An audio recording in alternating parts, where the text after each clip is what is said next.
Today's video will be called The Primary Goals of the Plandemic and Build Back Better are Vaccine Passports and Global Slavery.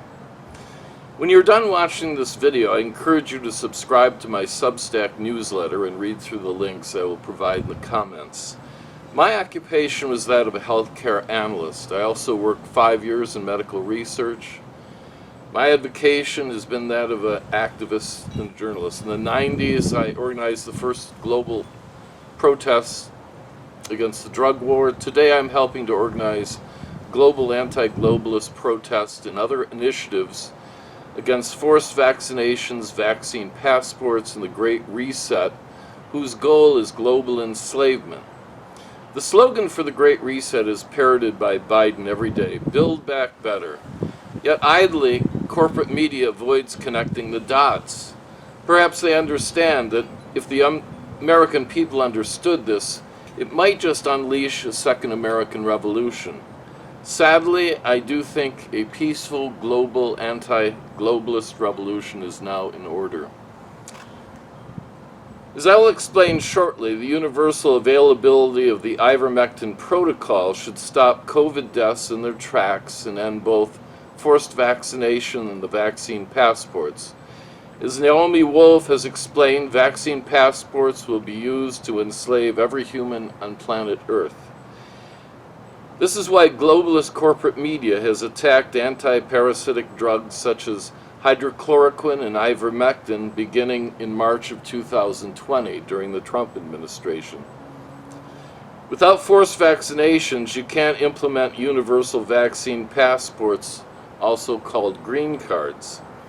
As I explained in my last two essays, the purpose of the Plandemic was to destroy the world economy and bring about what the World Economic Forum calls the Great Reset, where you will own nothing but be happy. Their words. When Biden and the Democrats continuously say build back better, they are parroting the slogan of the Great Reset. That is really what the New Green Deal and the $3.5 trillion spending bill is all about. And it must be stopped along with forced vaccinations and vaccine passports. When Biden mandated forced vaccinations for companies on September 9, 2021, with more than 100 employees, he basically declared war on the Bill of Rights, the Nuremberg Code, and the American people. The same basic strategy is being perpetrated throughout the planet by our globalist leaders, and every one of them have been parroting Build Back Better for over a year. This is why massive crowds at sporting events have been chanting, "Fuck Joe Biden." The American people are pissed. The American people are beginning to rise up. It has been clear to me since May of 2020 that the true goal would be forced vaccinations and vaccine passports, which will be used to surveil, control, and coerce the population into whatever edict they decide to force upon us, because eventually they can cut you off from your paycheck, they can cut you off from going to work, they can cut you off perhaps from even buying groceries. This is coercion, it is tyranny. Now that we have alternatives to the mRNA injection, the forced vaccinations and passports must end. This forced vaccination push is an agenda of coercion and subjugation perpetrated by a greedy globalist oligarchy consisting of government, corporate media, hedge funds such as BlackRock and Vanguard, big tech, the United Nations, the World Economic Forum, the World Health Organization, and globalist corporate media.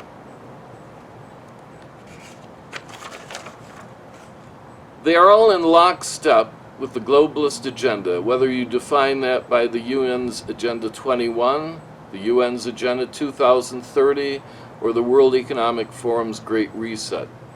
Both their plans and their endgame, a one world government, are basically the same. It reminds me of the Lord of the Rings series, where there's one ring that rules them all. And for journalists like myself, it's reminiscent of the movie They Live, because when you do the deep research, it is like putting on those magical glasses which reveal these globalist oligarchs as the scumbags they really are. The truth is the end game is not the vaccine, but rather global surveillance and control through the vaccine passports. Right now you can see the trial balloons being released into the air. A newscaster asks, how will we know who is vaccinated and who is not as they pack the football stadiums and concerts? That is the obvious setup to institute universal vaccine passports. When you add international flights to the mix, it makes the case for a global database and thus global control. This is an unprecedented threat to our inalienable rights over a virus, perhaps a virus, that can be mitigated without the use of a vaccine. The fly in the ointment is the vaccine is supposed to lose its classification and distribution if there are other means to stop the plandemic. That is why the globalist corporate media has recently demonized ivermectin. It's just for horses, y'all. And of course, ivermectin, hydrochloroquine, and other modalities are those other means. Here it is spelled out by the FDA. Is it not odd how they hide this in corporate media? I will provide the link to this FDA article. An emergency use authorization is a mechanism to facilitate the availability and use of medical countermeasures, including vaccines, during public health emergencies such as the current COVID-19 pandemic. Under the EUA, FDA may allow the use of unapproved medical products or unapproved use of approved medical products in an emergency to diagnose, treat, or prevent serious or life-threatening diseases or conditions when certain statutory criteria have been met, including that there are no adequate, approved, and available alternatives, which there are. Taken into consideration from the input of the FDA, manufacturers decide whether and when to submit an EUA request to the FDA. Once submitted, the FDA will evaluate an EUA request and determine whether the relevant statutory criteria are met, taking into account the totality of the scientific evidence about the vaccine that is available to the FDA.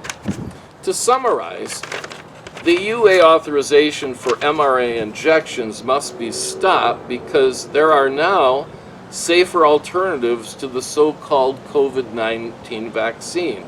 It is not safe, it has already killed over 16,000 Americans, and it is not effective as the vaccinated are getting infected by the Delta variant just as often as those not vaccinated. In short, the whole thing is a ruse to implement vaccine passports and really global slavery.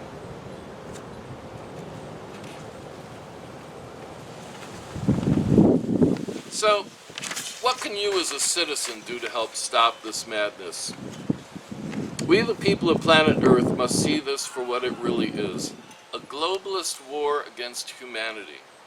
If you are a parent standing against critical race theory, the LGBTQ curriculum, forced masking, which doesn't work, or forced vaccination, you are part of the resistance.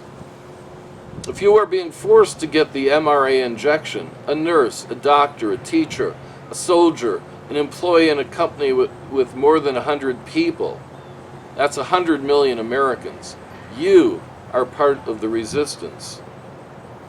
If the FDA approves vaccination of children 5 years and above, and you have a child, you are part of the resistance. And if you are a consumer of cannabis, you are part of the resistance too. You should understand that the same scumbags pushing the vaccines and passports are the same scumbags that continue their attempts to prohibit adults to simply grow their own cannabis. I spent over 30 years of my life advocating for the right to grow.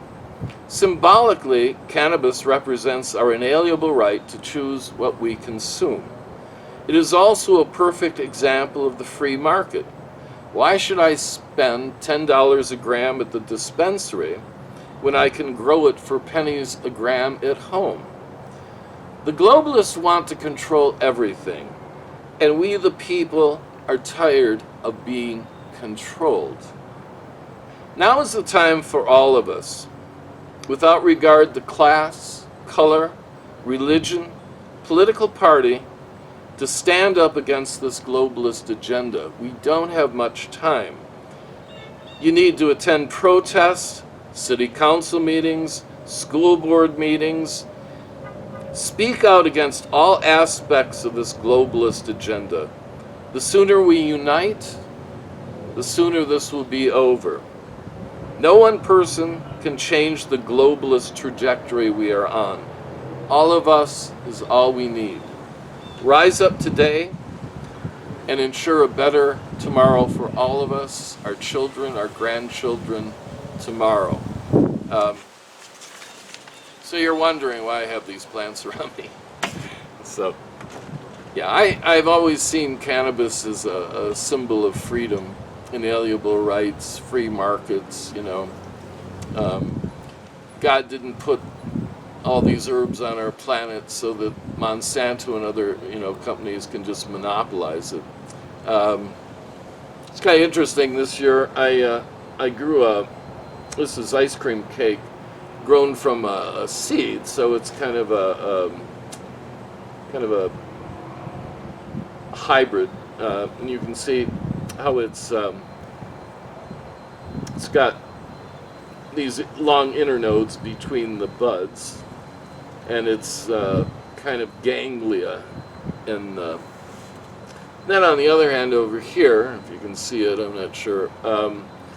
This is, I believe, chisel, which is a kind of a indica sativa cross.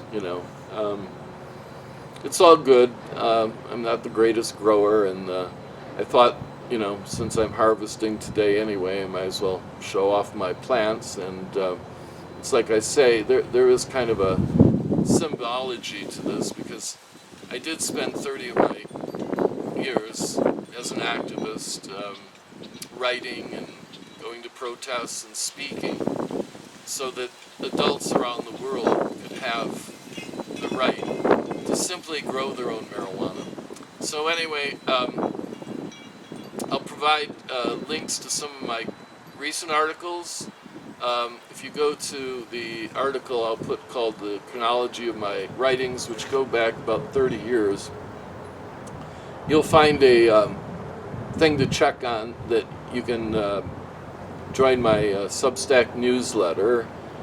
And the last one I did, what was it? The two great psyops of the 21st century, 9/11 and the Plandemic. I thank all my readers, because for me that was good. That was read over 7,000 times in a week. So that's one of the most popular things I've written to date. But really what I try to do with my essays is the way I kind of see it is I'm trying to bring these temporal frames or frameworks, which basically means when I discuss an issue or a topic, I like to give you a long kind of timeline, temporal, so that you can understand the history of a given topic, and you'll understand how it evolved. And as a framework, it's a framework, and it's meant to serve as a model, from which you, as the reader, can do your own research and have this framework in mind to build your knowledge base of these topics. So anyway, it looks like it's going to rain soon, so I think we'll end it now. And I thank you so much for listening to this video, and I hope that you will go to your school boards, go to your city councils, and protest. And it's funny, because this week I sat for 4.5 hours at a city council meeting to speak about these topics, and they knew I was going to speak about these topics. So after 4.5 hours, I was hoping to get my 3 minutes, and they cut off the meeting without letting me speak. I'm not going to be conspiratorial about it, but I just got to wonder if they did that on purpose. So we'll see in 2 weeks, because I plan to be attending the next meeting. And like I say, I hope that you as a citizen, even by yourself, because I go to these things myself very often, one person can go before the school board, one person can go, before the city council, So if you want to go against the masking of students, the LGBT agenda, the critical race theory agenda at your school boards, the forced vaccination at your school boards, or go, before the city council to demand that we do things like demand what they're spraying over our homes, the chemtrails, which they're obviously spraying throughout the United States. We see pictures of every day. I think that's one topic worth discussing before the city council. The other issue is that of forced vaccination of city employees. One thing you can do is demand that stops. And they're going to be under pressure, because after Biden's September 9th pronouncement, a lot of these cities are going to feel compelled to force vaccinate their employees. So anyway, that's all I got for today. Have a good one. Thank you.